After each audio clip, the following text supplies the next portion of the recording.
The first chapter I have in my book is called Stand Up Straight with Your Shoulders Back. And it's an injunction to be combative, not least to further your career, let's say, but also to adopt a stance of ready engagement with the world and to reflect that in your posture.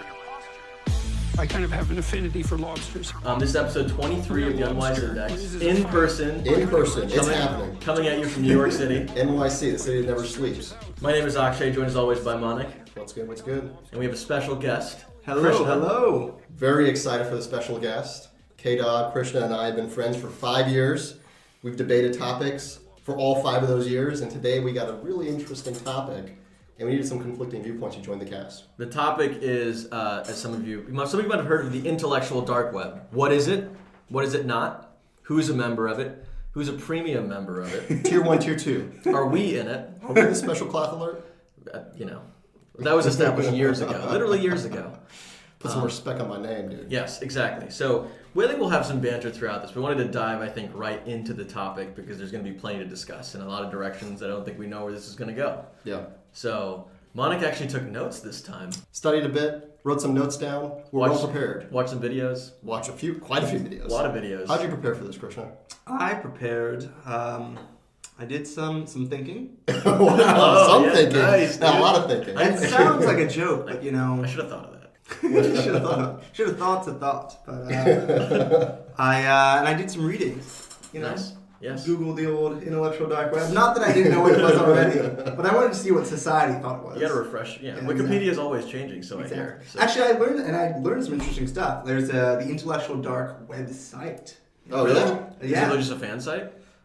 I think it is a fan site. I couldn't decipher whether anybody associated with it. It seemed like it was a fan site. Okay. But they included many people that I was surprised. They had a long list. Yeah. And enjoyably, every time you visit the website, it randomizes the order. So it undermines the package. How eccentric.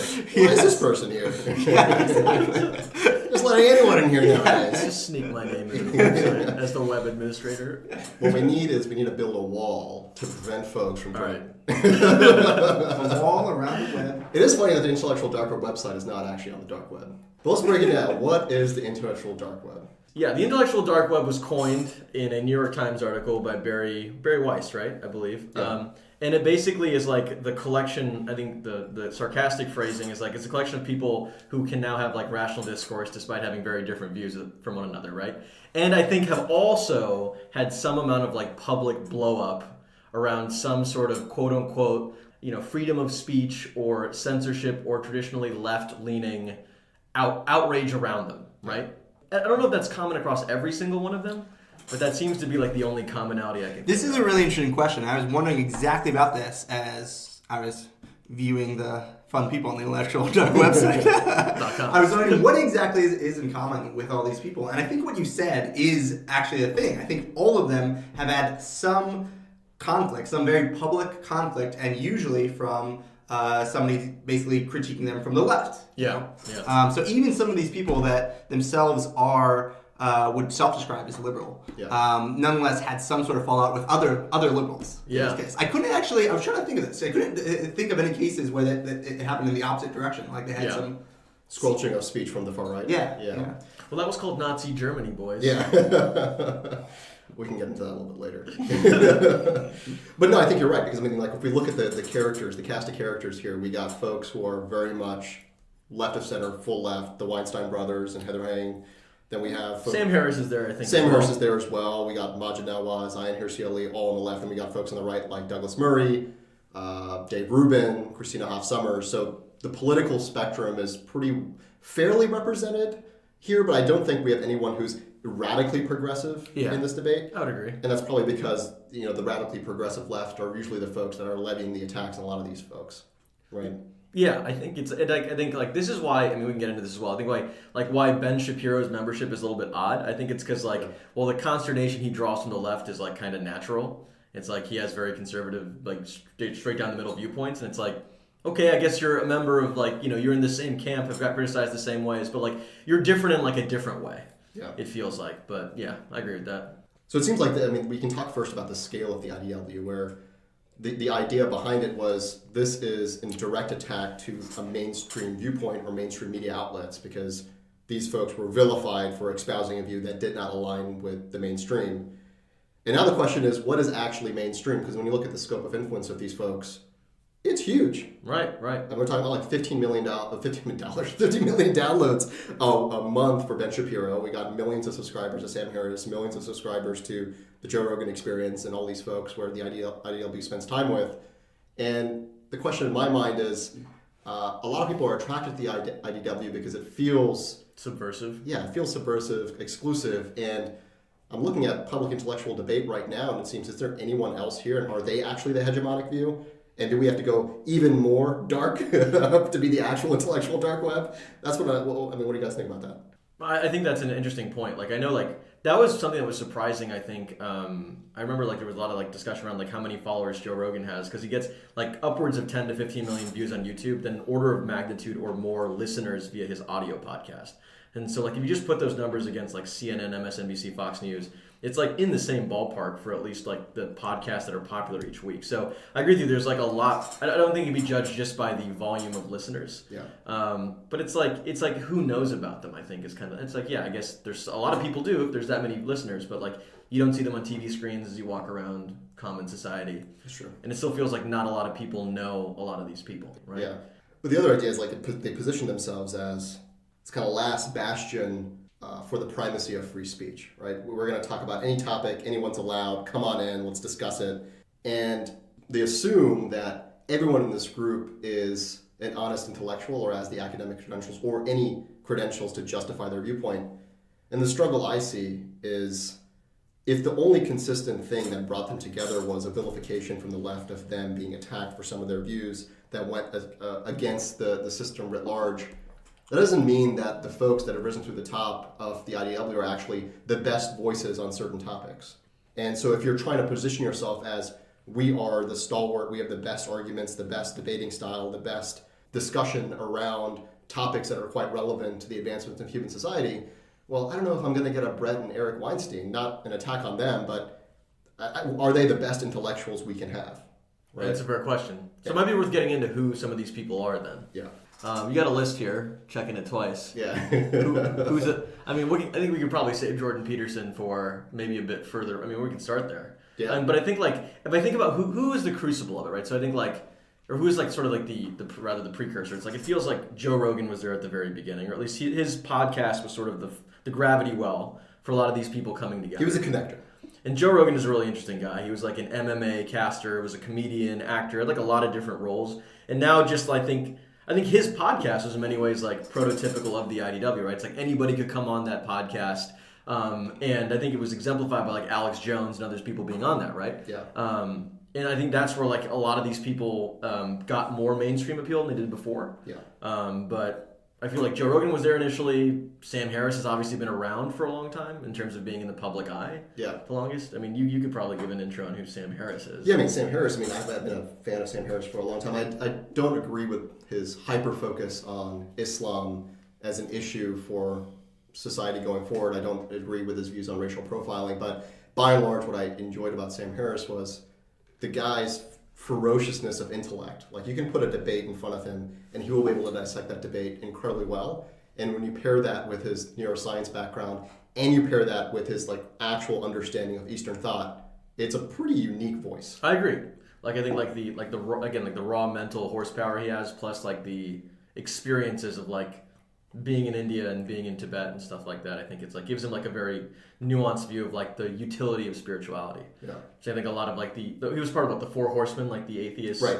The New Atheists. The New Atheists. Yeah, that was the original. It's a precursor to intellectual dark web, right? So except they focused their scope of discussion purely on religion and its impact as a force of good or bad in the world. I still miss those debates with Deepak Chopra, dude.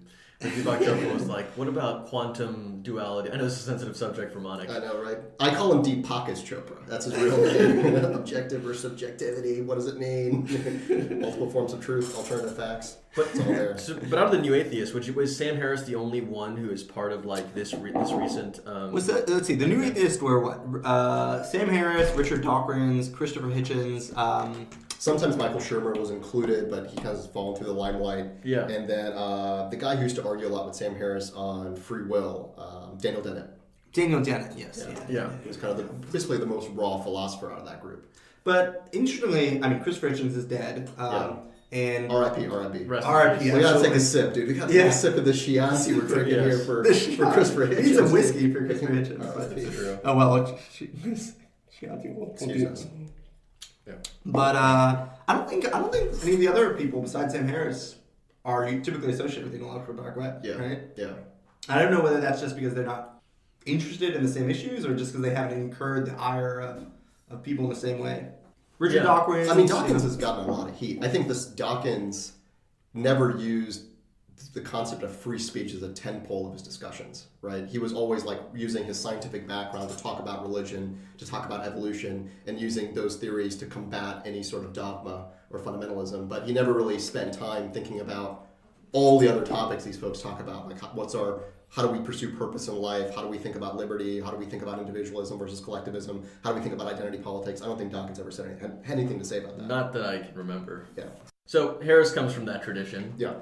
I think like there's members that were like kind of newer, I think, on the public stage, like around the same time as like the dark web, or like I'd say like in the same span of time came into prominence, right? So going chronologically, Ben Shapiro's been around for a while too. Yeah. He was on Breitbart. He's been like a conservative commentator. Left Breitbart. Yeah. Like that's a lot of like, you know, his sort of like iconoclastic credentials come from that. It's like, okay, he's no longer in line with Breitbart's main message or whatever. Yeah. So Ben Shapiro's been around. But like there's a whole cast of people who are like fairly new, right? So like Jordan Peterson has only been on the stage for about 2 years. Yeah. Less than that. The Weinstein brothers as well. Like I think Eric Weinstein has been around for a while, but like not really like in the public eye. Yeah. Same with Brett Weinstein. I mean, Brett only came to flame. Came to flame. So you Chianti's getting to me. Slip. Only came to fame because of the experience at Evergreen. Yes. Right. Yeah. Which I think he was in the right. Like I think that when we can get into that. Let's start with that. So Brett Weinstein. So how does somebody ride this wave? Maybe was contributing to the wave that even the fact that there was a wave at all. Was it in early 2017? I forget when it was, but basically the summary is that Evergreen had like a day of absence for minority students to be able to volitionally say, I'm going to not show up, you know, sort of as a sign of like, you know, rights that have yet still to be equaled, or granted, and like it's like, you know, it's a show of basically a civil rights demonstration once per year, right? Yeah. Solidarity, yeah. And it's like they decided to reverse it, I believe, last year, where it said now instead the day of absence should be that white students should not show up for this day. Yeah. And he wrote like a strongly worded memo. I don't know if his wife did she like sign it or was she? Like I forgot how she. I don't know whether she signed it. I don't know how she got roped into all of this. Exactly. I don't quite know. Well, I think she came to his defense regardless. Okay. You know, when he was attacked. I don't know whether she signed on to his initial letter. Do we know if both instances it was volitionally determined by the students? Like the students themselves could decide if they want to participate or not, or is that not the case? Well, no. So the first one, it's like the students decide whether or not they want to opt out. Right, it's a day of absence. Right. But the change on the day of absence for that year was like white students should not show up. Right.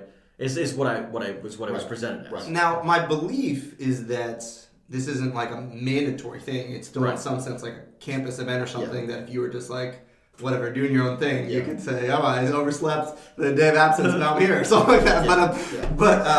But I think that actually got at the heart of the controversy because I believe Brett Weinstein was arguing that implicitly you are actually being coercive in a way that you wouldn't have been in the reverse case, right? Yeah, right, exactly. That necessarily like you're kind of compelling people to forcibly remove themselves or become pariahs because they were the people who are. It's more of an active focal point versus kind of a passive decision, right? Yeah. I think that was like his main point. Yeah. But huge controversy around him writing that memo, or like I guess around the whole event in general. He drew attention to it. It ended up leaving and getting a nice $500,000 settlement from Evergreen. And yeah, he's like now, I guess, like part of the media glitterati, part of the dark web. So who was really oppressed here? You got $500K by doing this. Like it took a while to get that. It took a while, I guess, to get it. Yeah, yeah. It ended up being a blessing for him than a curse. Yeah. I mean, probably his voice is probably way more far-reaching than. I mean, Heather Hying, his wife, actually came out and said, "Well, you know, the critics can say all they want. Now I have a stage that's far more than I ever could have at a college campus. More. It's all part of the plan. It's all part of the plan." Brett Weinstein, though. So now that he's on the world stage, Yeah. like he's like his arc is his sort of like his bend is like the class that he plays in this group is he's like the biologist, right? He's like the evolutionary biologist. Right. So he has some like interesting things to say about like I don't know like memes and like metaphorical truth and stuff. Yeah, no, I've always treated him as kind of one of the folks who confronted the college campus moral panic. Yeah. And how real do we think that is right now? Like one thing I'm trying to determine is a lot of these folks hang their hat on there's a moral panic and a definite attack on the West as we conceptualize it and free speech as we conceptualize it. But what I'm worried is... Specifically in the universities. Specifically in universities, but it seems like a lot of them are extrapolating this, that this is going to be a societal issue that is going to undermine all the things we care about. Yeah. And I'm thinking like, is that true? Like it feels like that seems an extrapolation and that actually might be a panic that is overblown. I would agree with you. Yeah. I think that to some extent Weinstein, to a large extent Jordan Peterson, and some of these other people in the intellectual dark web basically act as if the greatest issue today is the fact that college campuses are like a little bit too overly liberal. Well, and I think it is a problem. I think that's reductionist though, right? I think I think you're right that it's probably an overblown issue, but I think their fear comes from a legitimate place, right? Which is like, are you starting to corrupt, like, are you poisoning the well? Which where people are supposed to go to learn how to think. Like I think there are more. The thing is, they do dimensionality reduction, right? It's like there are lots of problems with colleges today, right? They're not preparing people for the world. Yeah. Like you're not actually learning how to think. Like there's a liberal bend to it, and they take like the liberal issue, and then they attribute all of the culpability to people who are like left-leaning college professors. Yeah. And it's like there might be institutional problems with how college is today, but it's like it feels like they've taken one wicket, which is like, you know, college professors have an agenda. And it's like certain college professors they probably all met have agendas. Yeah. But it's like that isn't the whole reason why the institutional like structure of things might be suboptimal, right? So I think there's reasonable issues there, but I feel like they're actually like misappropriating the entire issue to like one issue. Well, I mean, there are people who have built out all the like entire ideologies around this being the great problem of the day. In fact, many intellectuals, I might use it air quotes, I don't know, pseudo-intellectuals, I would say, of the alt-right, basically have this belief. They have the belief that there's like the university system is part of like the cathedral of liberal thought or like not liberal liberal, propaganda. And they don't use the term liberal. They use cultural marxism. Yeah, cultural marxism. Yep. And so there's these people. There's this software engineer who goes by this pseudonym like Mencius Moldbug or something like that. His actual name is like Curtis Yarvin or something like that. And he was a really popular figure in the alt-right. Yeah. And he, along with other people, are like writing these treatises about how like the whole world is being brainwashed by this like conspiracy of the universities to. And I should have gotten a B+ in that class. Exactly. That's the root of it. Yeah. And I feel like that's like writ large kind of this problem that some of these people are speaking to. So some people do believe that this is like the great problem of the day, like the brainwashing of the masses, right? Which I think is I would probably agree with you all that. I think maybe that is a bit of an overblown. I think it's also overestimates frankly like what a university does for I think most of society. Yeah. It's like a lot of people go to the. I mean maybe in like Canada, and we'll get to Peterson. Like people go to college in a more in higher numbers than they do in the U.S. I don't have those numbers, but like here it's like I don't think everybody's going to 4-year universities and getting indoctrinated. It's like a slice of society that's doing that. You know. Yeah. I think we lucked out that I think. The time when all of us went to college at the exact same time, I didn't feel any reverberations of this. Well, we also I studied engineering, you studied biology. Yeah. You studied... my major was economics. Okay. So you might have actually been more exposed to this than we were. I did like, I took classes in these other departments, but like, I don't think like, maybe I just wasn't seeing it. Yeah. Did you have any like classical Marxists who were studying econ? Almost none. Yeah. I mean, basically the mainstream economics taught at Princeton, I believe most schools, is...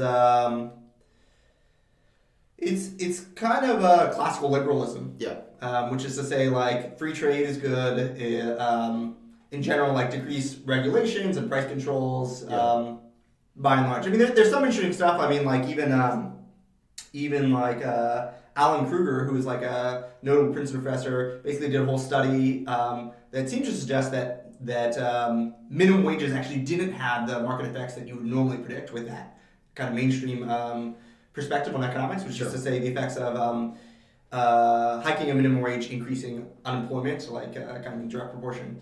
He did a study that said that there wasn't as close a relationship between those two, perhaps suggesting that you could increase minimum wages and not see some of these negative effects that people are predicting. So there are some people who take somewhat contrary views there, but by and large, like Marxism is like way out there from what the mainstream economics being taught. Yeah.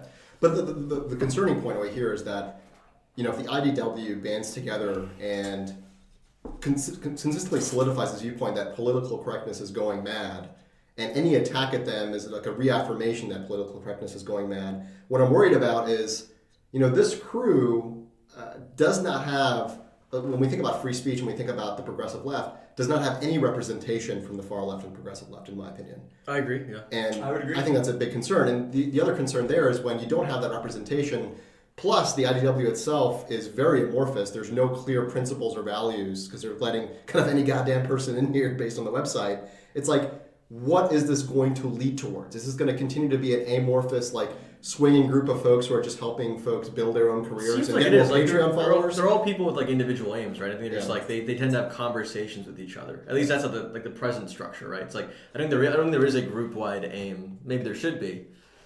Which is why I feel like it might fizzle out. I would also like to rewind one click. I think Yeah. like even though like I think we might agree that the college campus diagnosis might be overblown or might be like misrepresented. Yeah. I do think if you look at places like Twitter, I don't think that's necessarily the case. I think there's plenty of outrage culture on Twitter that's ridiculous and has gotten. I think I've been on Twitter for 10 years. Yeah. Posting memes and generally enjoying Twitter. It's gotten way more fraught. I think in the last like 18, 24 months.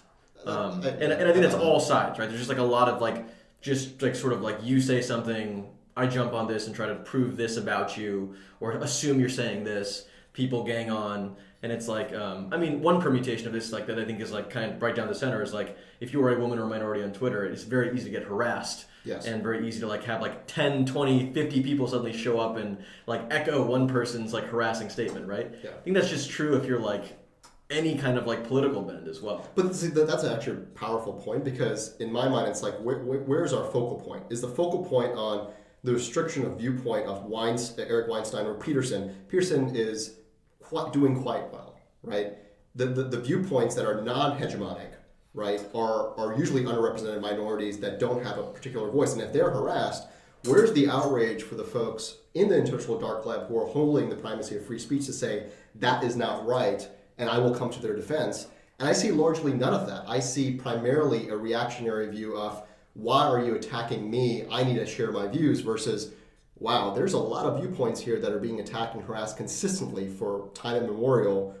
Why am I not defending those? If you hold free speech to be dear. To give Peterson credit, where I think we might all disagree on other parts of him, I think he does actually tend to do things that throw people for a loop on Twitter. Yeah. By like actually going after and trying to defend traditionally left people. It might just be to show really? hey, I'm actually like kind of I was actually not aware of this. Yeah, he's pretty active on Twitter. Just be like, oh, like he's like check this out, and it'll be like some left-leaning, report, like policy report or something like that, or somebody who has a viewpoint on like social welfare or something done in a certain way.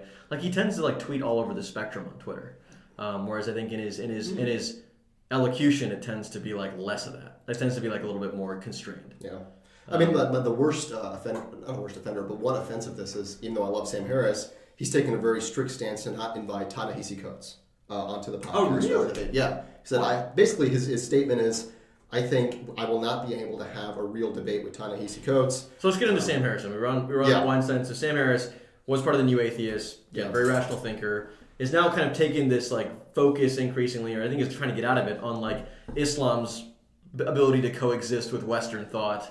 Yeah. Ben Affleck thinks he's a racist. Yeah. So Batman thinks he's a racist. Yeah.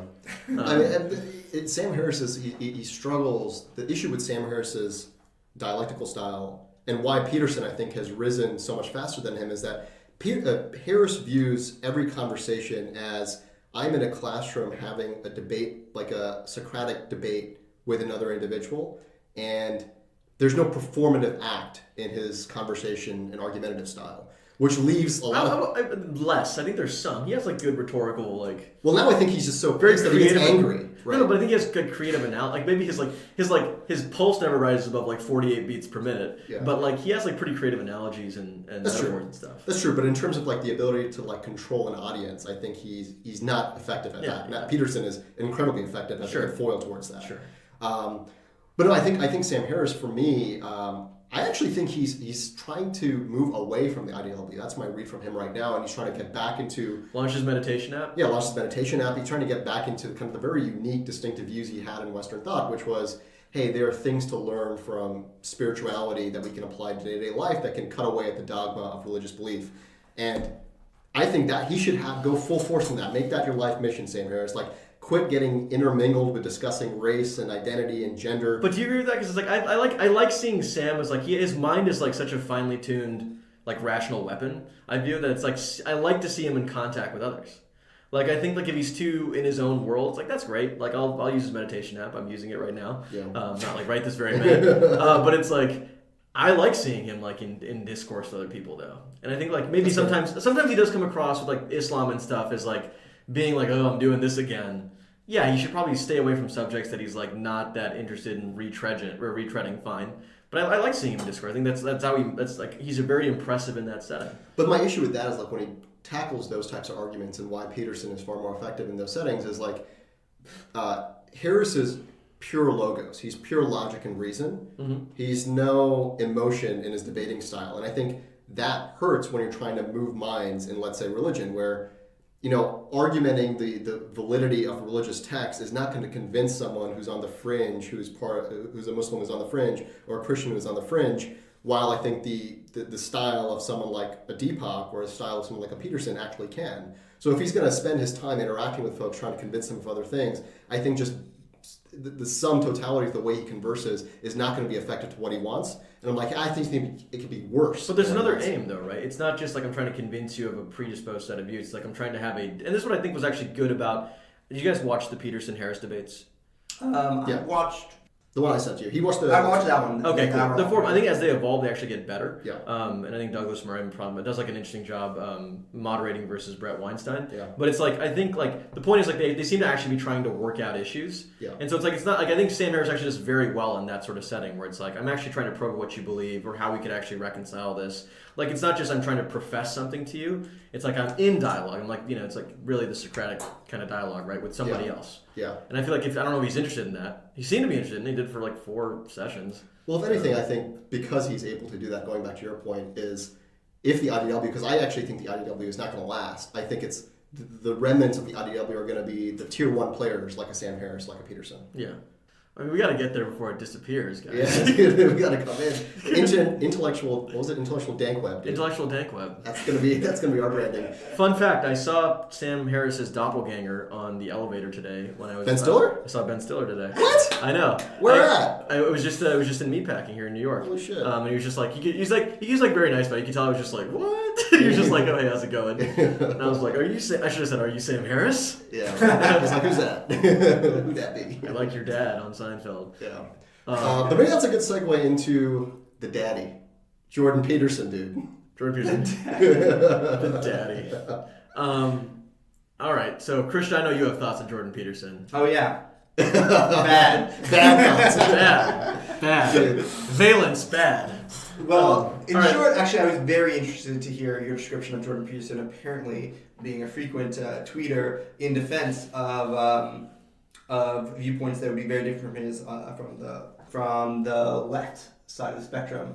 Well, let's start with who he is. Yeah. Let's start with you. So Jordan Peterson came onto the stage. What was it? 2016 at this point, or 2017? Anyway, he was against Canada's bill called Bill C-16, which the claim was it compels you to use whatever pronoun or whatever sort of gender identification that someone chooses. Yeah. And he sort of said, I'm not going to abide by what this legislation says. And it's funny because when because this is interesting, the evolution of my thinking on Peterson has changed, because when we used to talk about it, I was kind of viscerally against him for a lot of reasons. One of the reasons was this, because when I spent time looking at what the C-16 bill was actually trying to do, he really extrapolated the compelling of speech argument. Really what it was trying to do was basically extend basic human right protections to trans identity and trans people under the Canadian human rights law. And there wasn't a clear point of view around you can be jailed or criminalized for not adhering to the pronouns that someone choose that kind of respect their dignity. And the issue I had with him was he was basically, why is this the hill he will die upon? Like, why is he extrapolating? That was the really interesting thing. It's like, little did you know this whole man's worldview is based rests on this hill. And you can argue the validity of the hill, yeah. but it's like the thread that's like connected to the iceberg of like, his entire sort of reason of thought comes sort of bubbles up in this like little geyser, and everyone's just like, what on earth? Yeah, and I don't want to spend too much time here because there's a lot to talk about him. But I mean, I think the fundamental thing I took issue with initially was, wait a minute, that's not really what the bill is saying. And your extrapolation, even if the bill was saying that this is going to lead to totalitarianism, like, let's be real, dude. Like, we got the alt-right growing globally. We have nationalism growing globally. Like, what is actually going to be a threat to human flourishing? It's not going to be this bill. But it's fair to say he was triggered. Like very triggered. Like this is his thing. Like this is in line with like I think the things. Again, if you watch, I've had the chance to dive deep into the world of Peterson. It's like this is consistent with what he seems to be obsessed with. What he's sort of like his sphere of thought. So it's like I don't think it was. You could argue it was overblown, absolutely, but I don't think it was inconsistent with what he's traditionally been focused on. Agreed. Which is things around speech and the power of speech. We'll get into all that. But that basically started his journey. Like, people listened to this and saw him kind of being a really powerful orator in front of campus. He produced a couple of YouTube videos.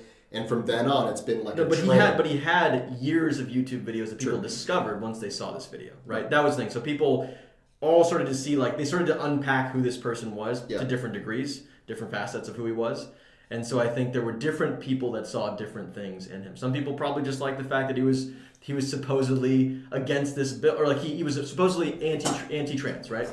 Like transphobic. Some people like the fact that like what the things that we'll get into that he actually has taught for 20 plus years, or the things that he espouses. Yeah. And if you only saw that snippet, that's why a lot of people... And I think this is part of the confusion around him, right? It's like, what about him do you agree with? Right. What about him do you disagree with? And what have you consumed of his content? Yeah, right? and if you only see that snippet, I mean, that's why he's sometimes associated with the alt-right, because the alt-right views this as like he's smacking down SJWs, right? That's his claim to fame, and that's their only viewpoint. But he has a lot of other things to say that I think, well, we can get into it. What else does he have to say? Sure. So where do you want to start? You assembled the notes, so you can... Yeah, so I mean, so it's like, it's hard, because it's hard to follow his thought at times, and I just spent a lot of time... Say that again. Yeah. Oh, snap. Laying it down. There's a lot to digest here. So, one other component of his credentials, and I think it's really important to recognize, is he's been a clinical psychologist for many, many years. Right, so there's an actual clinical backing behind what he says that no one else in the IDW can make claim to. Brett Weinstein is a biologist, but it's a different thing. It's a different thing. And like for me, when I initially was quite against Jordan Peterson, I questioned his motives and his authenticity. But then when I spent time looking at some of his lectures and looking at his background as a clinical psychologist, like the work he was doing as a clinical psychologist is not easy work. He's dealing with incredibly tough situations. And you can only do that as your life's mission if you deeply care about the human condition. So that kind of extinguished the viewpoint that I think, is this guy a bad actor? Because initially I actually found his communication style to be negative, and that knowing what he does for a living, I think influenced that. But what do I like? So I'll start with what I like. So I look at two components in Petersonianism thought. One is all of his self-help material, right? Nothing of what he's saying is radically new. What he's done is he's rebranded really valuable insights with his clinical psychology background, with his deep analysis of Jungian psychoanalysis. Well, I think there's a pretty clear centrality to the self-help quote unquote stack of things that he talks about, which is I think someone put it well. It's pretty much just the link between responsibility and meaning in your life. Yeah, exactly. I mean, there's a lot of other layers, and I think part of the obfuscation and the things that can be difficult to unpack is I don't know when he's talking on the Darwinian plane, when he's talking on the neuropsychological plane, when he's talking on the metaphorical plane, or the mythological plane. Yeah. But those are all I think in the it's in the self-help sphere. Yeah. In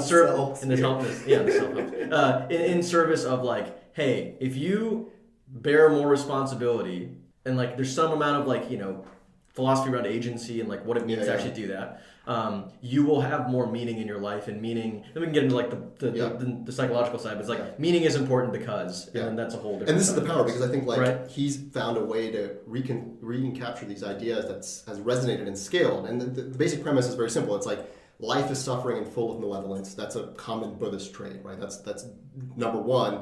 And he says, okay, that's true. The next viewpoint is, how do we transcend this suffering? Well, we can only transcend the suffering, as you said, via purpose. And the only way we can find purpose is by starting with ourselves. And I'm going to prescribe some behaviors for you to find purpose. Oh, and guess what? Because a lot of people have done that chain, right? You have a lot of self-help folks making the chain of life is suffering, work on yourself, be better, stand up straight with your shoulders back, right? But I think the unique thing about him and why it is stuck is he says, and actually we can solidify these viewpoints and transcend our suffering with real narratives across time that I can deeply explain. I think that's the unique thing he brought to the table was, I can solidify the viewpoint of transcending suffering and finding purpose through grand narratives, and those grand narratives are what's going to influence our behavior, and there's the 12 rules of life. I think that was also Maps of Meaning, I think, and I think that book, I think the article that Monik shared that you linked him, I think points out some of the more convoluted sections of. So I haven't read the book, but I'm I'd say 80% through the lectures. Like he gives like a class on this thing, and it's like it seems to be like here's, as far as I can tell, here's like the beginning and like where it takes us to like what Monik said. It's like I was learning about like all the atrocities human beings have committed, right? Especially like in the Soviet Union, in Nazi Germany, there's like the two tent poles he often erects, right? And I thought, like, what is the structure of belief that allows you to do that? Like, what is the structure of belief, and how could it allow you to do such awful things to other human beings? And so it's like neuropsychological bend into what is the structure of belief. And I think there's a yearning there for like, well, can we transcend the ability to be just like completely awful to each other, right? And so like, is there a correct way of being in the world? Yeah. And I think a lot of like the mythological frame, a lot of what he draws from like his interpretation of what the West, quote unquote, did correctly versus, you know, the Marxists or like other schools of thought was like, it was a mode of being mythologically rooted or like patterned over time, which like emphasizes truth and emphasizes like free thinking and the ability to basically self-reinvent over time. Yeah. So the trope is like the hierarchy, right? It's like, and there's a lot of different strands to this, right? It's like so what we talked about so far. It's like, how does a hierarchy fit into this? Yeah. Right. And it's like, well, that's kind of a tangential thing. It's like, well, reality of life is like you're gonna have hierarchy, so it's not bad to want to climb them. It's like this is part of it, right? I mean, we're gonna get into like so yeah. I mean, well, it's like Krishna, like yeah. So I mean, so far based on that, so like that's one bucket. I think one bucket of domain is his reconfiguring of. The focus of how do you transcend suffering and find purpose. An archaic revival. Yeah. What's your thinking on that? I think that some of the things that y'all point to are admirable. I think it is admirable to try and lift people up, try and connect people to a sense of purpose that might be lost by modernity or that might be lost in kind of changing ideologies of our century or the last century, and say, you know, look to the ancients, look to that wisdom. And I think there's value in the way that he tries to summarize things, you know, 12 rules for life and things like that, right? And even as you said, Monik, like that this is rooted in a desire to clinically help people who are going through really tough times. Yeah. I think all that is actually well-spirited and good.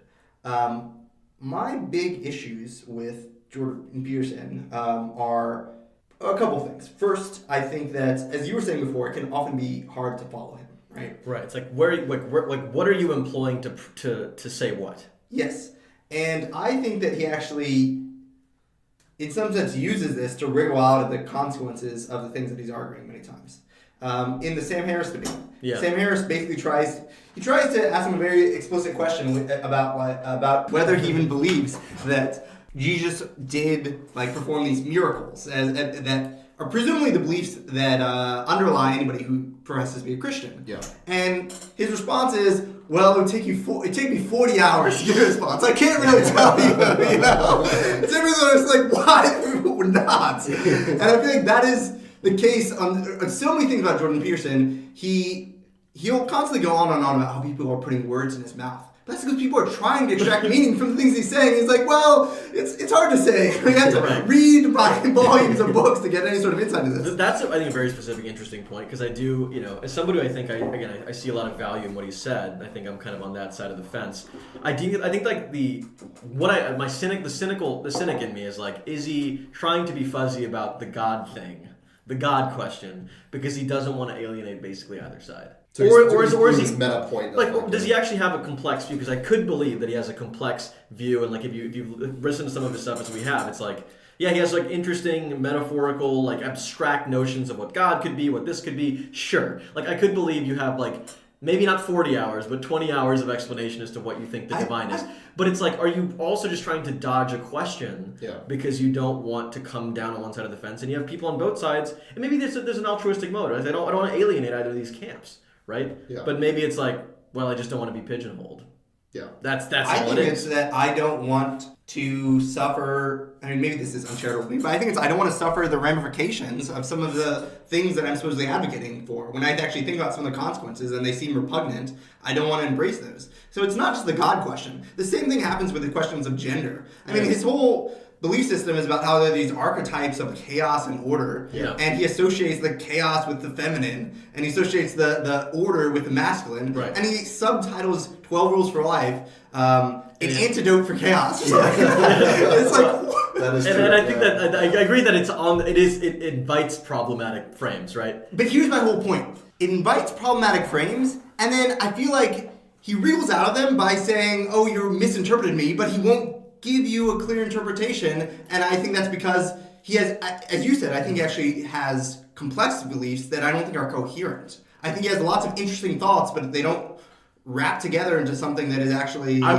think I would draw a distinction. I think there is incoherence. I think there's also a vertebrae. I think there is sort of a spinal cord that goes through them, but I think parts of the spinal column are like quantum. It's like it's unclear what it's like. Okay, for this piece, are you like the chaos piece? It's like chaos is not specifically defined. It's like and you tend to see this notion where it's like, okay, you're willing to go into like the neuropsychological realm when you talk about like one of the things I think is most interesting about what he says about like how you can.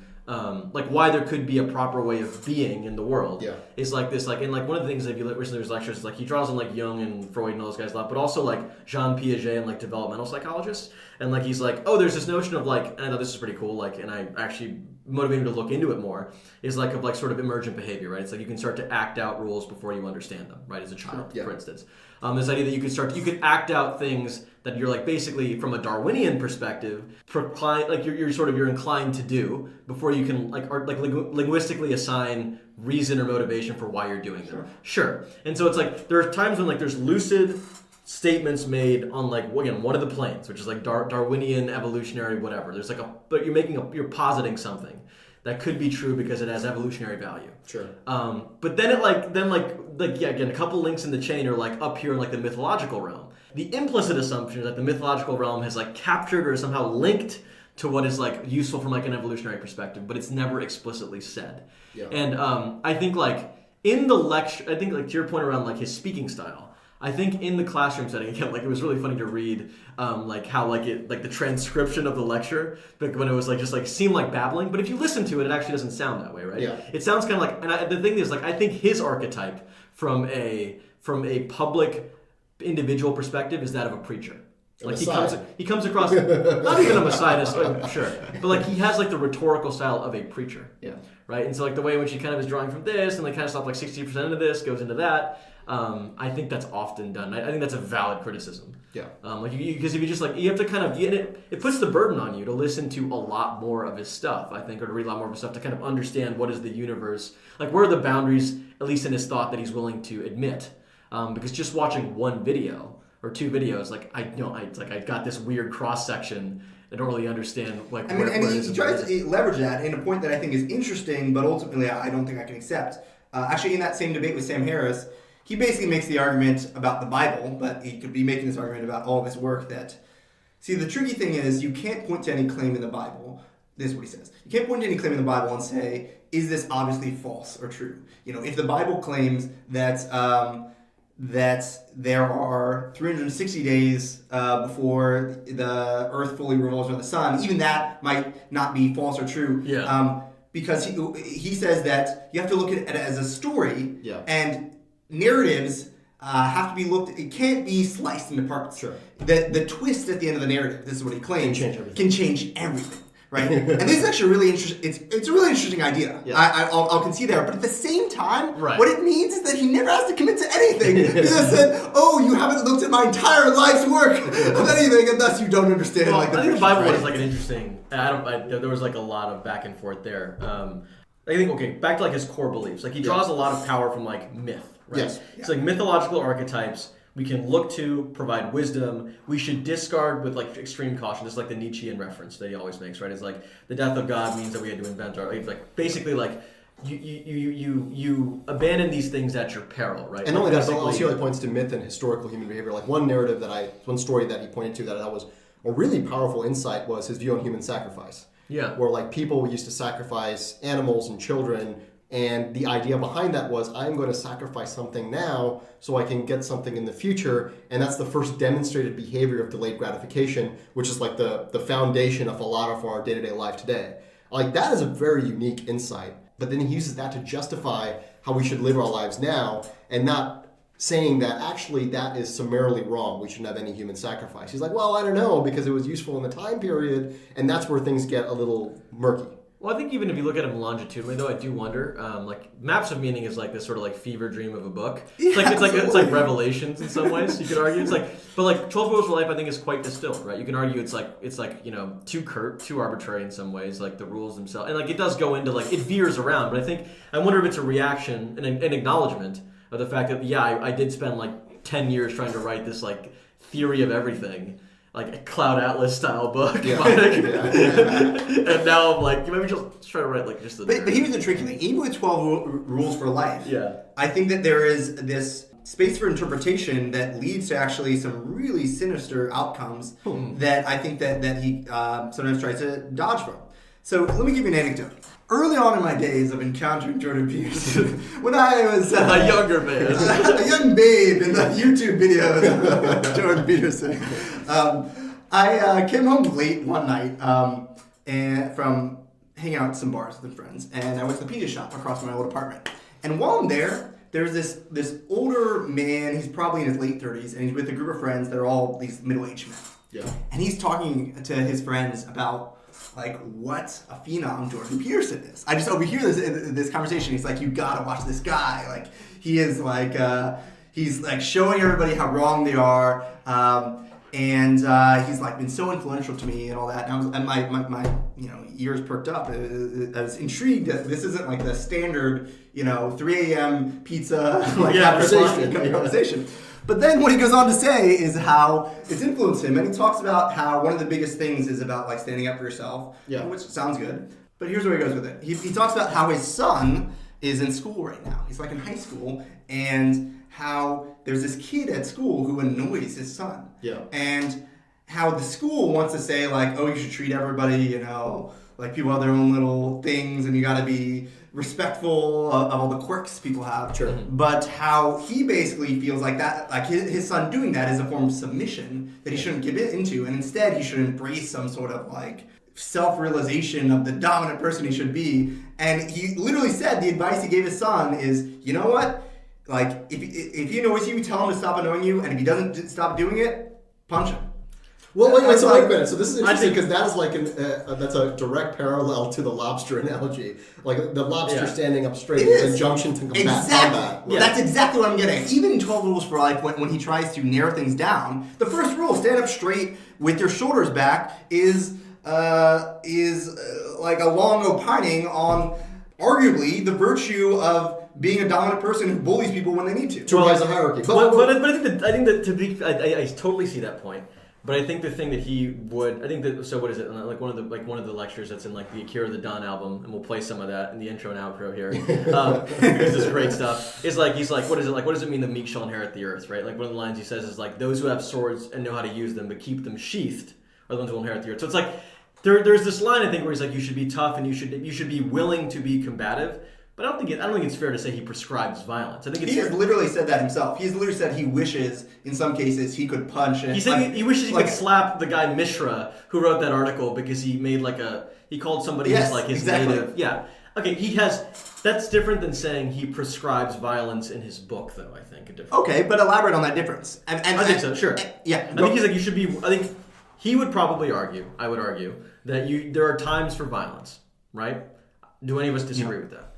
No. I wouldn't disagree with that. Right. And so I think it's like, is he saying you should have a tendency towards violence? Is he encouraging people to be violent where they otherwise would not be violent?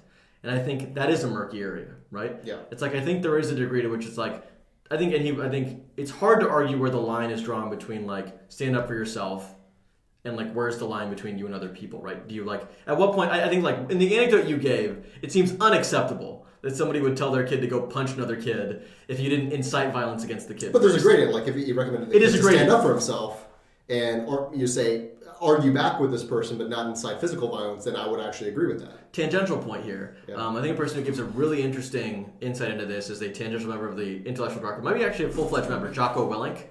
And he actually writes. This is like the Navy SEAL, Navy SEAL commando guy. And he gives this like very nuanced meditation when somebody asks him this question on his podcast, like 20 minutes. And he's like, and he comes down. He's like basically like, but you have to make sure like your son or your kid can defend themselves, right. But you shouldn't relish in them being a commando in the classroom. Yeah. Right? But the question is, which side of this is Jordan Peterson coming out of? Well, I don't think it's clear, right? To your That's point earlier. the problem. So is any self-help book by extension that tells you to be more assertive doesn't draw the line line and tell tell you to be more assertive though. Well, I've read the book too. He doesn't tell you to be physically combative. But what he is saying, and this is my issue with the hierarchy debate, because actually I resonate quite a bit with the hierarchy conceptual framework generally, but the issue with the hierarchy framework is he's basically saying that we can see demonstrated behavior of hierarchies in lobsters, right? His argument, for people who don't know, is he's basically saying people have conceived that human hierarchies are a social construct that can be restricted or improved in multiple ways, but actually, if we look at, let's say, lobsters also exist on a hierarchy. When they stand up straight with their shoulders back or they win a fight, they stand up straighter. They're larger. When you hit them with serotonin, they stand up larger as well. And the concept of hierarchies are inevitable. My issue with that argument, though, it's not, for all of Jordan Peterson's nuance, he uses this really as a crutch because you can use that concept for any hierarchy, no matter how corrupt or broken it actually is. Well, it's like almost a non sequitur. It's like, lobsters have hierarchies, therefore hierarchies are inevitable. But wait a minute, the hierarchy of inflicting pain on someone else to rise to the hierarchy maybe is something that shouldn't be done. But that's I think that's also part of what he says, right? Which is but people assume to be the only hierarchy in society is that of a tyrannical patriarchy. And he says there are different hierarchies, right? There's hierarchies of competence, there's hierarchies of whatever. Economic, gender. I think the thing he's arguing is that they're not social constructions as a unit, as a primitive, right? Like a hierarchy is something that you will tend towards as an evolved creature, is basically what he said, right? I don't think he's saying that, and he also makes the case for, like, and this is where he draws the line between conservatives and liberals, that conservatives are good at operating in hierarchies, liberals are good at constructing hierarchies. He makes this, like, dichotomous claim. Sure. But he's like, you have to reinvent them oftentimes because what we talked about earlier, they tend towards corruption. Yeah. And he admits that, right? He admits that, but the issue here, and this is my main concern with most of Peterson thought, because, going back to kind of the two buckets, one bucket is this reframing of improving yourself and treating yourself as a divine individual and transcending suffering. I'd say it's like how to act and like what ought you do. What ought you do, and backing it up by really interesting narratives that solidify each other. And this is what the Sam Harris debate you alluded to a couple times. Like this is the fundamental crux of his thing is like from the world of facts. You can't get the motive force of how to live a life that has meaning in it. Yeah. And he's saying in this mythological, whatever, you can argue how coherent or incoherent it is, that gives you some that can give you motive force. Yeah. Is like, that's like one. And I think that search for meaning, that using this framework of narrative structure and grand narratives is catalytic for folks in their mind and resonates a lot, while Sam Harris takes this moral landscape view that we need to come back to science and reason to justify that. And we're seeing what plays out to have more resonant effect in the human psyche, and it's definitely Peterson's view. The second bucket, and the bucket I have most concern with Peterson on, and not to discount, because I actually think that first bucket is incredibly valuable and distinct, is what is this dude's political agenda? And that's my main concern with him, is that there are a couple of things. Like one, he puts the West as you said earlier, Krishna, this cathedral that should never be tarnished. And he says the threat to the West is this Postmodern neo-Marxism. He uses this constantly. Postmodern neo-Marxism. It's the boogeyman. It's the boogeyman. He's not the only person who uses that boogeyman, if you want to call it a boogeyman. Yeah, and I'm trying to understand, and then we can talk about the interrelation of postmodern neo-Marxism and his views on hierarchies, but the concern I have is, let's break this down. And I was trying to wrap my head, what is actually being conveyed here? So Postmodern is a series of thoughts that were bred out of modernist viewpoints, right? And modernist viewpoints... Largely France in the 60s, it's argued. Yeah, and you could say that modernist viewpoints are generally... So postmodernists are skeptical of this. Modernist viewpoints are generally viewpoints that are trying to create grand external theories about reality and history and humanity and how we should live in life. And postmodernity is saying, actually, there's no grand narratives here. And we need to call into question the grand narratives we've built, and we need to be deeply skeptical of them, right? We can't use reason to understand fully the world. We need to have multiple different viewpoints, and a lot of the times, the way we build our histories around medicine, for example, there's a component of who was owning power at the time, and they restructure history as a skeptical framework of there's no grand narrative. And then you have neo-Marxism, and you can... I'm not a Marxist by any means. I'm a dirty capitalist, but you can conceptualize Marxism, I guess, as I'm going to understand the grand narrative of the human struggle as a class struggle between workers and capitalists. So you're basically understanding humanity. Well, I think it's also one of the tentpole features of Marxism and neo-Marxism, at least purportedly, is equality of outcome. Right. It's like a society that's engineered to have equality of outcome. It's sort of the caricature of neo-Marxism. Well, I don't know. classical. We can. I don't want to get into a debate on Marxism because we can go down a rabbit hole there. But I think generally, I don't mean to assign a valence to that. Right. It's that can just be a thing. Right. It's you basically want to have everybody who can. Well, I think there's a delta between equality of opportunity and equality of outcome. I think a lot of Marxists might say that. By framing the human condition in economic terms, we have a higher likelihood of reaching equality of opportunity. And the neo-Marxists would say, well, actually, framing the world in economic terms is not sufficient. We need to frame the world in terms of, gender and identity and all these other things, and put that on top. I'd say that's more the postmodern thing, though, right? The Marxist thing, I think, is an economic claim. Well, I'm saying neo-Marxism. Sure. Neo-Marxism, I think, adds on to the economic framework of a class struggle by saying, actually, the class struggle extends past economic terms. The class struggle extends to, throw in anything. Sure, and that's why the two, you could argue, have been mixed, right? Right.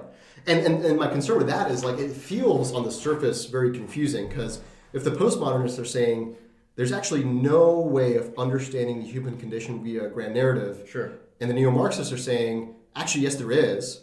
There's ways to understand human condition by economic terms, by the identity you have, the race and class you have. It's really hard for me to understand what he's arguing, and it feels like he can bucket anything into postmodern neo-Marxism. Because it's the both sides. It's the attack on grand narratives and then the grand narrative. One itself. thing I would insert is in that speech we watched from him at Oxford. Yeah. He does say it's not. He's it didn't. It's not like it didn't register to me, is what he says, that these two things don't actually make sense together. Yeah, well, how do you I forget what he said there. He's they use the vestige of a defunct 20th century philosopher and put it into the corpus of basically not having a belief system to prop itself up. He's saying because like you said, postmodernism's claim was there is no grand narrative, so it's well, what do we do now? Then that's where the neo-Marxism was inserted. But then I think what's interesting about Peterson is I think he's a postmodernist. He's basically saying there is a grand narrative. The grand narrative can be understood as in how we transcend suffering by looking at historical narratives. I don't think that's postmodernist. Well, we can get into the semantics there, but it might be a semantic difference. Yeah, but the point, I think really what it is it's again a Nietzschean thing, right? He's saying nihilism bad, and he's you should not abandon God in the scaffolding of society because I think it's generally good. I think is the crux of it, right? He's attributing the motive force of the universities and of the intelligentsia on the left to sort of a not quite nihilistic, but there is no grand narrative.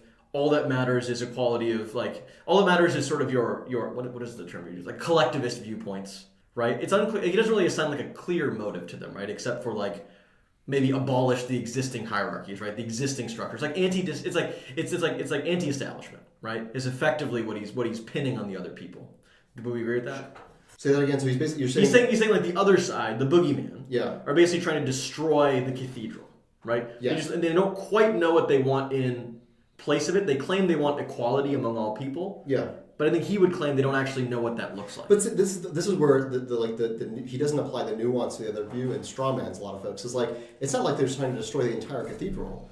What a lot of progressive folks and folks who want to push progressive politics would say, well, what we're advocating for is rights and justice for particular groups because those groups have been unrepresented and have been treated unfairly and unjustly for a long time, and those groups are useful for a basis of political organizing. That's like the concept of identity politics, is we have identities that we need to provide justice for, and that's the part of the cathedral that's not working for these groups, therefore we should fix that. And I think, I mean, that's a totally valid claim, right? And there's like probably half the country that agrees with that. Which is not postmodern, though, which is that's like the other things. Like, postmodernists would say, actually, wait a minute, like none of these categories make sense. All of them are right. I think we should destabilize all of these categories. There's something odd. I think we agree that there's something odd about the coupling of those two things. I agree that's not postmodern. That's the neo-Marxist side, right?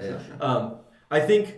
What was the claim? Sorry, you said that like the cathedral should not be totally like. Yeah. I think this goes back to like going back up to which levels you're arguing on. It's like the mythological frame is like if you like what he's seeing from the neo-Marxists or like the postmodern neo-Marxists is like to get to what they want, which is a noble goal, right? Yes. He always says like the left is always has a valid stance, which is they are on the side of those dispossessed by hierarchies. Yeah. Right.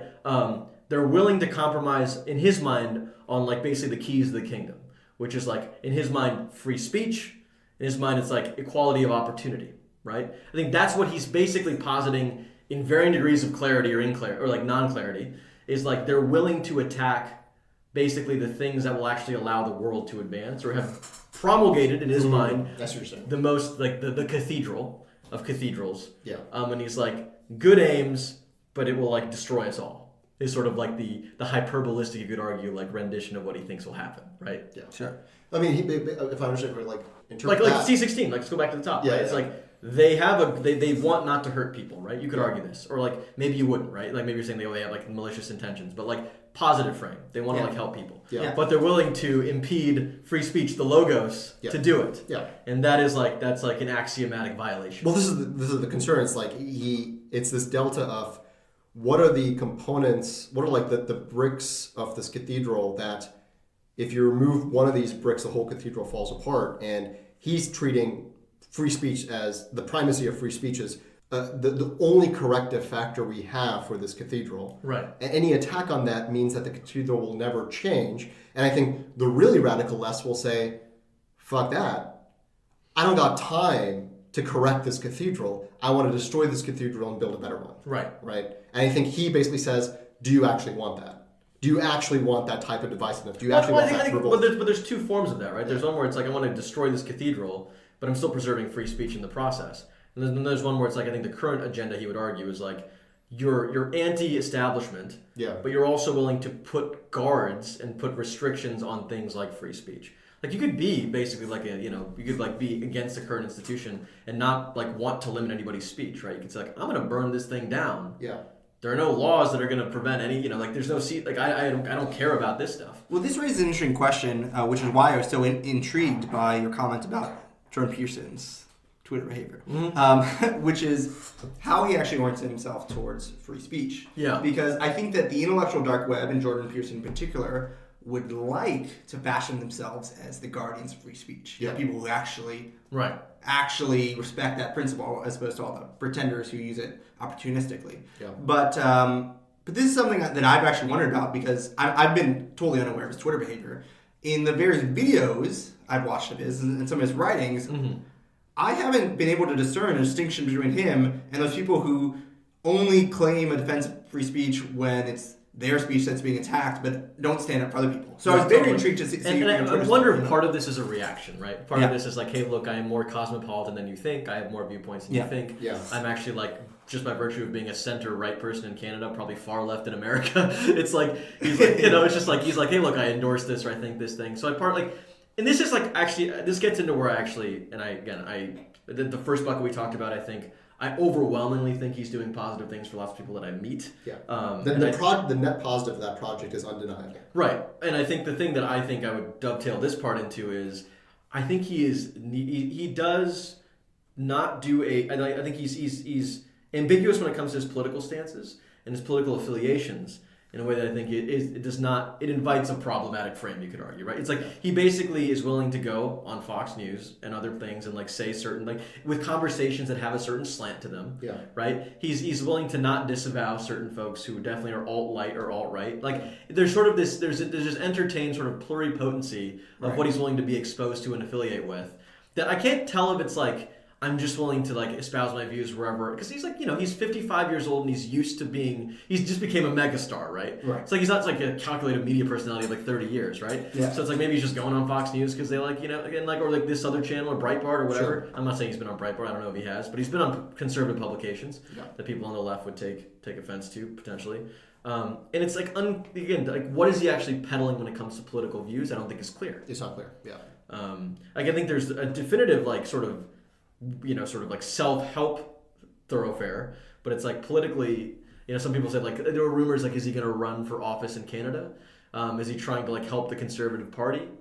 Well, I mean, I think one clear strain of the political agenda is discounting the viewpoint of oppression, right? I think he would re-encapsulate oppression as, everyone is oppressed, and there's no way of changing that. Instead, focus on yourself. And the end conclusion of the political agenda is there's real impact right now, day in, day on oppressed groups that we can make movement on. Yet, if he played his political agenda out, I don't think we would.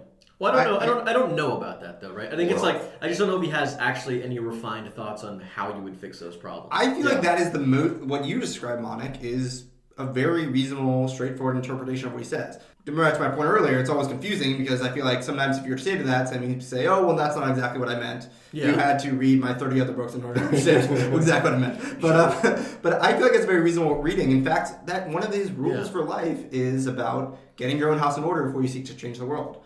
And I feel like that itself is an admonition to not become an activist if you don't have everything in your own life and perfectly in order. Something I'd be interested in is actually ask you, Monik. Think about the context of Healthify. If you took that own advice, would Healthify exist? I don't know. Did you feel like your own house was perfectly in order when Healthify began? It's a good point. And it's interesting because when I reflect on Healthify, so for folks who are listening, Krishna and I work at Healthify. We've been at this for like 5 years. And I think if I took that advice, set your house in perfect order before you change the world, I'd have to say no. I mean, my house was not in perfect order when we were starting Healthify. And I think that's the truth for many people who make immense positive social change. Martin Luther King was an adulterer, I mean, you can rattle off a list of people and all their huge personal as an absolutist stance to what you're saying, but I think again, and you could argue this is part of like the amorphousness of his thought. But it's like I don't think he would argue that, right? It's like, oh, you don't have to. It's like it's more like. But is that not having courage of convictions? Because that's sort of, it sounds like what he's saying, but is he then like, actually, when you really think about that consequence, I don't want to pin that consequence, even though I advocate the thing that seems to suggest. Well, no, I think there's a difference between having courage and convictions or not, having like sort of an amorphousness in thought, and trying to distill that down into a book, right? It's like there's axioms, right? There's precepts you can give people, and you can like have like footnotes that stretch into the miles if you want. But I think as a general rule, I think it does make sense. What's your favorite rule out of the 12 rules of life? I can't remember most of them. I think what is it? Actually I can because of the album, because of the Cure of the Dawn album. My favorite is which is a good album. My favorite is Pet a Cat When You Encounter One. Yeah, I like I like that actually. Stand Up Straight with Your Shoulders Back is great. I think change, like you can always like basically like be a better version of yourself tomorrow versus who you are today. Compare yourself to who you were yesterday. I would totally agree with that. That one is like, it's just like very simple, right? Yeah. There's powerful stuff there. There's like just a phenomenological aspect of this as well, which is like he's been, like you said, he's been absolutely electric across the world, right? And that's like just an interesting thing to talk about, right? It's like, what does that say, or like what, it's like. Well, I think he's a mind virus. Arguably, snow crash. I think what it says is that people are craving purpose and meaning. And he's found a way to distill it in a way that is like a lightning strike in some people's mind. I think that is true. Yeah, because the left doesn't give that. The left doesn't tell you what to do and how to live your life. The left tells you what not to do. The left tells you, hey, don't culturally appropriate. The left tells you, hey, don't oppress. The left tells you, hey, don't do this, don't do that. But it doesn't tell you what you should be doing, how you should live your life. And in fact, the right sometimes does tell you how to do that. They're more bossy. What's up? They're more bossy, I guess so. And it's like, I think managing hierarchies. And it's sad because I wish the progressive left is what I identify with, and I wish that they had found a way to build this into their messaging of saying, yes, there is clear beauty in seeking equality of opportunity. There's clear beauty in reducing suffering for other folks, and that's where you find your purpose. But that has never been part of the narrative. I think you're absolutely right there in that there is a huge hole in terms of giving people a viscerally powerful sense of purpose in the notion of like modern leftism and all that means in terms of ethics. I think you're totally right. There's a scattered set of things that you shouldn't do. Yeah. But there isn't something that fills people. There's a second dimension, though, that I think is related to this, which I also cite as a reason for Jordan Peterson's popularity, which is a comparative dearth of, to put it in a way that might sound harsh, conservative intellectuals. Like, they're way more... Like, the whole reason why Jordan Peterson has a problem is because the overwhelming majority of academics... But do you think that conservative intellectuals would give the same sort of motive force in bucket one with all this meaning and sort of like the self-help stuff? Like, I don't think that even if there was a healthier cadre of conservative intellectuals, they would speak to the same millions of people on YouTube necessarily, right? I don't know. I would actually... I think that they might. Like, for instance, are you familiar with David Brooks? Yeah. I mean, David Brooks, I like David Brooks, but I think David Brooks is always like... I don't think it's the same thing necessarily. Really? Like, his latest book was like The Road to Character, and it's kind of like a similar thing about how you have to like... I guess maybe it comes down to the fact that... form your experiences in order to wrestle with the struggles. It feels like David Brooks hung up his political ideology, I guess, before that. I guess is part of why I never registered. He just feels like he was talking like Michelangelo and like the meaning of life and stuff. It just felt like very introspective. But even beyond that, I mean, there was this like classic theme in the division between the American left and the American right, where the American right has claimed, like, stuck a claim to the notion of lifting yourself by your bootstraps. Well, this is the traditionally libertarian ethos. Yes, right? but my whole point about that is that is very lends itself very much to the notion of giving yourself purpose. Yeah, absolutely. So I would actually argue that it's not quite as distinctive. That this is something that conservative intellectuals would be drawn towards more naturally. Right. It's interesting that nobody it took a Canadian sort of like clinical psychologist to be able to do it. Like nobody in like the hundreds of millions of people in America who are conservative was able to birth this like any sort of. I mean, he's like the most. It's not like he's the only one, but I feel like he's the most popular. There's just on that level, there's really nobody else. Dude selling out 3,000 person stadiums, yeah. Pretty crazy. The O2 Stadium with Sam Harris, that's crazy in London. It's the wave. Yeah, the wave. Man, Jordan Peterson. Yeah. We have discussed a ton. Yeah, I feel like there will be more to discuss. There's a lot. I think like his body of work and his views to date and his philosophy on life, I think is pretty well established in the canon out there, right? Yeah. But the interesting thing to watch will be, I think, what we talk about at the end, which is like, what will he do with this fame? Yeah. And where will he try to steal it? Political escapades? Yeah. More books? Other things like that. One of the things I don't think it'll lead to political escapades. That's my prediction. Why do you say that? You heard it here first. You don't think so? No. First off, I'm curious if y'all just seen any evidence of himself suggesting that himself rather than people speculating. So there's been articles by his like former colleagues or colleagues that kind of know him, like estranged friends who have alluded or even like outright said like he's thought about running for office in Canada. Actually, that's extremely powerful. I take back my What I was going to say, though, was that... anybody can say anything nowadays. Yeah, exactly. My read would have been that there tends to be this like distinction, I often think, between like the intellectual and the politician. Right. Whereas the intellectual is the critic, and they'll often be like the voice to speak truth to power or something like that. But for whatever reason, due to a lack of political dexterity or due to a lack of motivation. Also because it would narrow it would distill you, right? You would be under like action, scrutiny of your actions. Exactly. Now you're pinned to things that we could criticize ourselves. It's a different thing, right? It's a different thing. Yeah.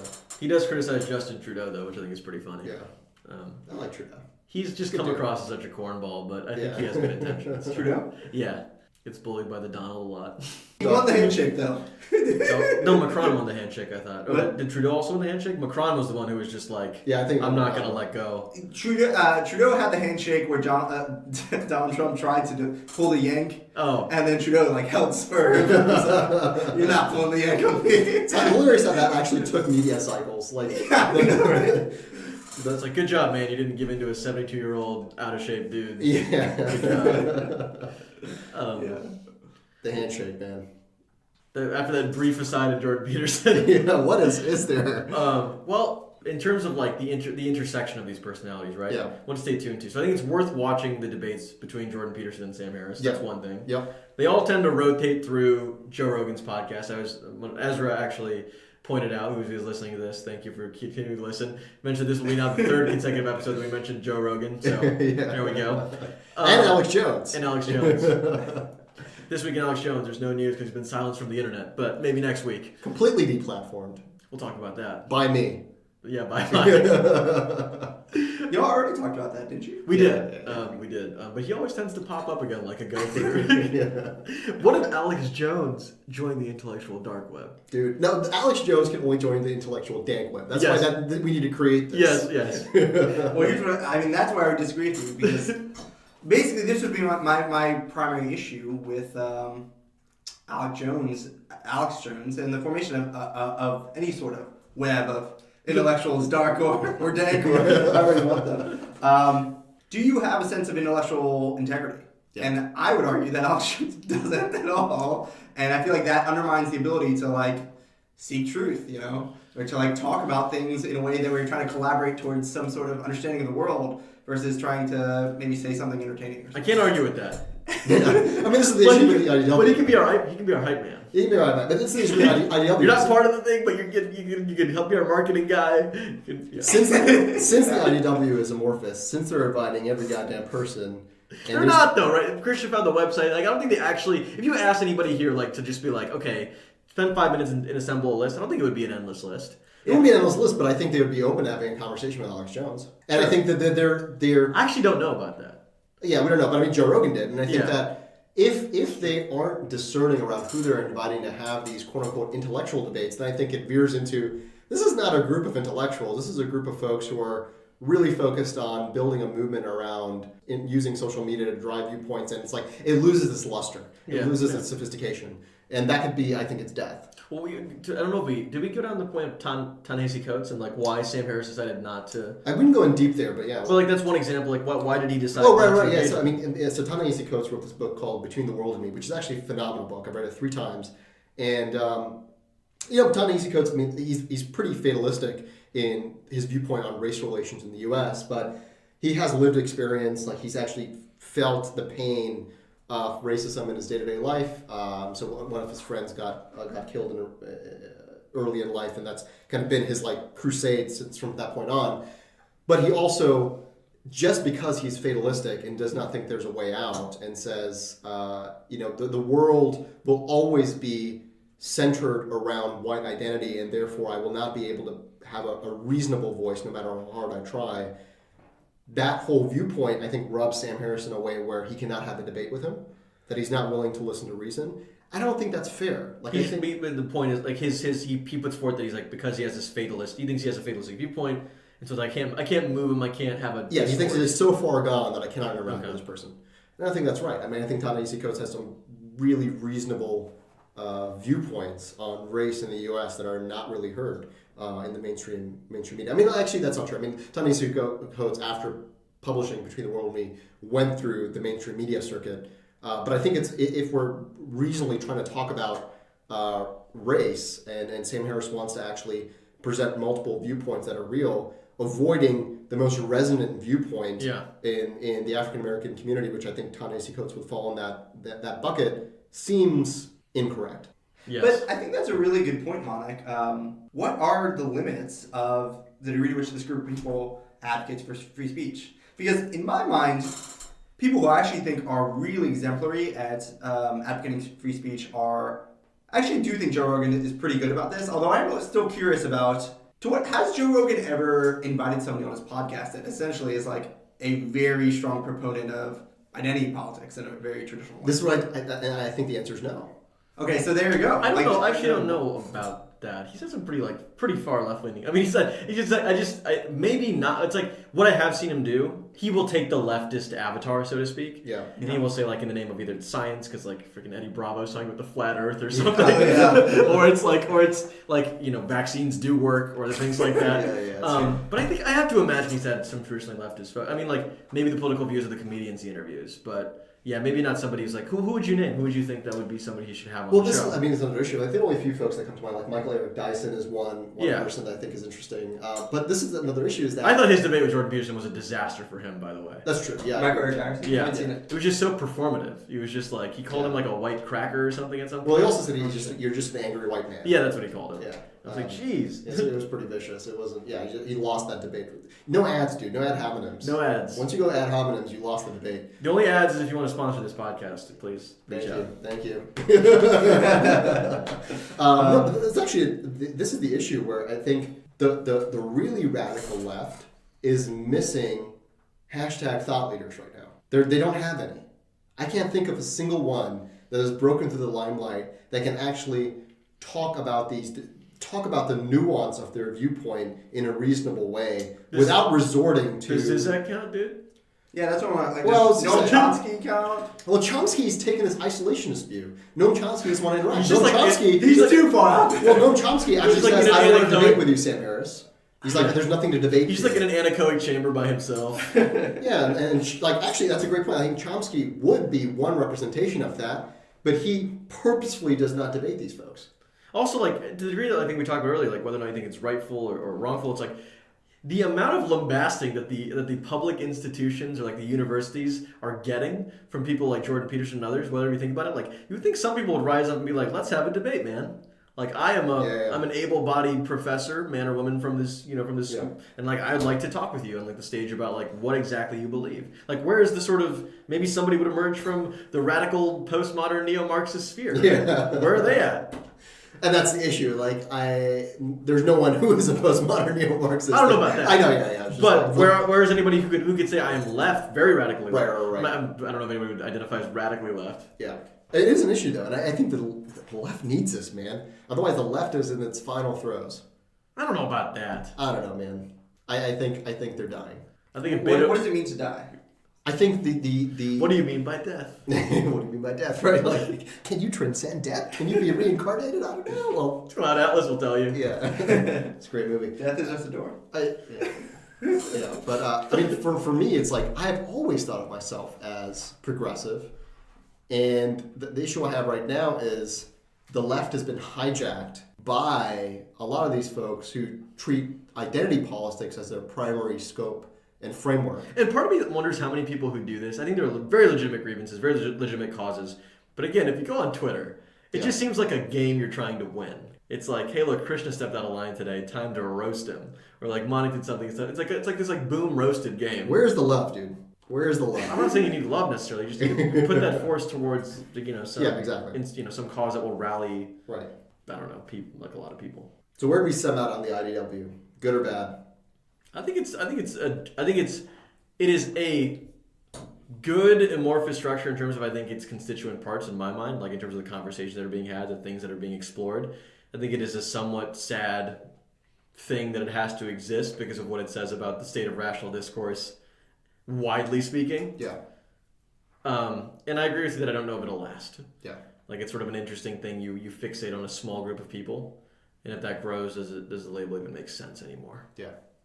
But the Dank Web, watch out for the Dank Web. Yeah. Krishna, what do you think? I think that it's good to have people who are having intellectual conversations, who are thinking deeply about things, and who are advocating their beliefs and have divergent beliefs that they'll articulate. I think all that's good. I think that the ideological dark web is a group that I am still suspect about whether they really do live up to the supposed principles of being able to debate whatever and whenever. I mean, at the beginning of our whole conversation, I talked about how one of the uniting themes was how all of them had run into this clash with people who were maybe critiquing them from the left of where they sat or the position that they took. I think that, as you mentioned, that might be partially reflective of the blind spots within them, that they aren't truly as representative, and that maybe with regard to some things, they aren't actually discussing every topic, that there could be. They all are kind of skewed by the personal experience that they've had, which has been traumatic in some of their cases and has cause them to be extremely embittered towards certain parts of the intellectual spectrum. Yeah, I agree with that. I think like otherwise, we didn't really mention Dave Rubin, who's part of it too, and he just seems excited that this thing is like it's like a clubhouse. Yeah. He's like, we're all in this dark web, guys. They're like, yeah, I guess. And he's really lucky he's there because he shouldn't be. I think he's a fair. I'm not a fan of him. I think he's okay. I think he's milk toast. Is how I describe. Yeah, he's milk toast. Yeah, that's fair. That's fair. That's fair. You have strong feelings. Milk toast. I'm trying to come up with a rhyme, dude, for bars, dude. I can't come up with anything. Let's just cut it. Let's just gotta do no bars. Thank you, Krishna, for joining us. Thanks, Krishna. Thanks for having me. Excellent. That's a wrap. Front traps. People do esteemable things. It's like, yeah, well, you want to figure out something that you're doing with your life that's worth not getting drunk and screwing up. You might say, well, why do people drink too much? If you like alcohol, that's a stupid question. Why do people drink too much? Well, because it's great. So why stop? Well, you do stupid things when you're drunk. You hurt yourself. You compromise your health. It's really hard on the people around you. You tend to turn into a liar, and it screws up your life. It's like, yeah, but it's pretty fun. Yeah, well, it is. You need something better than that. And what's better isn't being straight and not making mistakes. It's like that's all prohibition in some sense. What's better is, no, you need an adventure, man. Alcohol is an interesting drug. Alcohol, it's a hell of a drug. Alcohol, it's a great drug. But the problem is, it's a great drug. Adventure, man. You need to get out there and have something to do, something worth waking up for. That's the substitute for the addiction. Actually, the addiction is the substitute for that, if truth be known. Alcohol really is a good drug for coping with anxiety. It makes you more extroverted and enthusiastic, more full of positive emotion. And the second thing it does is reduce anxiety. It's a great drug. But the problem is, it's a great drug for the moment. Alcohol is an interesting drug. Alcohol, it's a hell of a drug. Alcohol, it's a great drug. But the problem is, it's a great drug. Alcohol is an interesting drug because it actually doesn't make people stupid. People who are drunk will take far more risk, and you might say, well, that's because they're too stupid to understand the risk. It's like, no, they're not. If you ask them about the risk when they're drunk, they can outline it perfectly. What it stops them from doing is caring about the risk.